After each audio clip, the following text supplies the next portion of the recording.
Hello दोस्तों, कैसे हैं आप।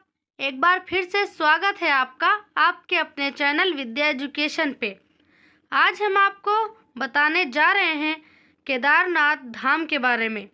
ये वही केदारनाथ धाम है जहाँ के द्वार 6 महीने के लिए बंद कर दिए जाते हैं और 6 महीने बाद खोल दिए जाते हैं। केदारनाथ धाम भगवान शिव के 12 ज्योतिर्लिंगों में से एक है और यही एकमात्र ऐसा ज्योतिर्लिंग है जहां भोलेनाथ की त्रिकोणीय शिवलिंग स्थापित है।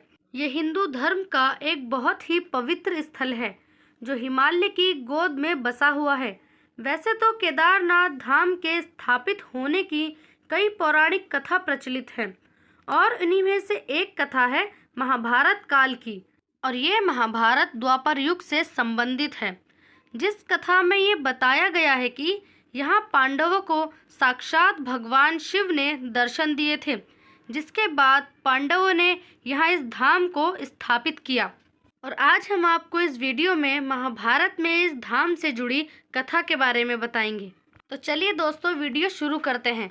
धार्मिक ग्रंथों में वर्णित कथा के अनुसार महाभारत के युद्ध में जब पांडव विजयी हो जाते हैं, फिर सभी पांडवों में से युधिष्ठिर को हस्तिनापुर का राजा बना दिया जाता है।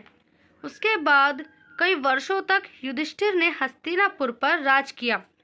इसी दौरान भगवान कृष्ण और पांचों पांडव साथ बैठकर महाभारत युद्ध की समीक्षा कर रहे थे। फिर बात करते करते पांडवों ने श्री कृष्ण से कहा कि हे वासुदेव, हम सभी भाइयों पर ब्रह्म हत्या के साथ साथ अपने भाई बंधुओं की भी हत्या का कलंक लगा है। इस कलंक को कैसे दूर किया जाए। फिर कृष्ण जी ने कहा, ये तो सच है कि युद्ध में जीत भले ही तुम्हारी हुई है, पर तुम सभी पर इन सभी की हत्या का पाप लगा है। इन पापों के कारण मुक्ति मिलना असंभव है, परंतु तुम्हें इन पापों से महादेव ही मुक्ति दिला सकते हैं। इसीलिए तुम सब महादेव की शरण में जाओ। उसके बाद श्री कृष्ण द्वारिका लौट आए। फिर पांडव अपनी मुक्ति के बारे में सोच सोच कर चिंतित रहने लगे और ये विचार करने लगे कि कब इस राजपाट को त्याग कर महादेव की शरण में जाएंगे। उसी बीच पांडवों को ये सूचना मिली कि वासुदेव ने अपनी देह को त्याग कर अपने धाम को लौट गए हैं। ये सुनकर अब पांडवों को भी पृथ्वी पर रहना उचित नहीं लग रहा था, क्योंकि गुरु पितामह सभी भाई बंधु तो युद्ध में मारे जा चुके थे और माता, ज्येष्ठ पिता व काका विदुर भी वन गमन को जा चुके थे और सदा के सहायक श्री कृष्ण भी अब नहीं रहे थे। ऐसे में पांडवों ने राजपाट परीक्षित को सौंप दिया। फिर पांचों पांडव द्रौपदी समेत हस्तिनापुर छोड़कर शिवजी की तलाश में निकल गए। हस्तिनापुर से निकलने के बाद पांचों पांडव व द्रौपदी शिवजी के दर्शन के लिए सबसे पहले पांडव काशी पहुँचे, पर शिवजी उन्हें वहाँ नहीं मिले। फिर उसके बाद इन सभी ने भगवान शिव को कई स्थानों पर ढूंढने का प्रयास किया, किंतु जहाँ कहीं भी यह लोग जाते, भगवान शिव वहाँ से गायब हो जाते। फिर एक दिन पांचों पांडव व द्रौपदी शिवजी को खोजते खोजते हिमालय तक जा पहुँचे। अब शिवजी ने इन सब को देखा तो वे छिप गए, पर इस बार युधिष्ठिर ने भगवान शिव को छिपते हुए देख लिया।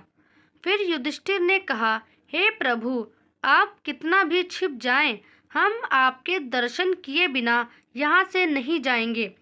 और मैं ये भी जानता हूँ कि आप इसीलिए छिप रहे हैं क्योंकि हमने पाप किया है। फिर पांचों पांडव आगे बढ़ने लगे। उसी समय एक बैल ने उन पर हमला कर दिया। ये देख भीम उस बैल से लड़ने लगे। तभी बैल ने चट्टानों के बीच में अपना सिर छुपा लिया, जिसके बाद भीम उसकी पूंछ पकड़कर खींचने लगे। तभी बैल का धड़ सिर से अलग हो गया। फिर उस बैल का धड़ शिवलिंग में बदल गया। फिर कुछ देर बाद उस शिवलिंग से भगवान शिव प्रकट हुए। उन्होंने पांडवों के सभी पापों को क्षमा कर दिया। आज भी इस घटना के प्रमाण के रूप में केदारनाथ धाम का शिवलिंग बैल के त्रिकोणीय रूप में विद्यमान है। भगवान शिव को साक्षात अपने सामने देखकर पांडवों ने उन्हें प्रणाम किया। उसके बाद भगवान शिव ने पांडवों को स्वर्ग के मार्ग के बारे में बताया। फिर वे गायब हो गए। उसके बाद पांडवों ने उस शिवलिंग की पूजा अर्चना की। आज वही शिवलिंग केदारनाथ धाम के नाम से जाना जाता है। ऐसा कहा जाता है कि यहाँ स्वयं भगवान शिव ने पांडवों को स्वर्ग जाने का मार्ग बताया था। इसीलिए हिंदू धर्म में केदारनाथ धाम के स्थल को मुक्ति स्थल माना जाता है। और ऐसी मान्यता है कि यदि कोई भी केदारनाथ के दर्शन का संकल्प लेकर निकले और उसकी यही मृत्यु हो जाए तो उस जीव को दोबारा जन्म नहीं लेना पड़ता। अच्छा दोस्तों, आज के लिए इतना ही। अब मिलेंगे अगली वीडियो में, और अगली वीडियो में हम आपको केदारनाथ धाम के 10 रहस्यों के बारे में बताएंगे। और ऐसी वीडियो देखने के लिए हमारे चैनल को लाइक, शेयर एंड सब्सक्राइब कीजिए। और तब तक के लिए पढ़ते रहिए, खुश रहिए।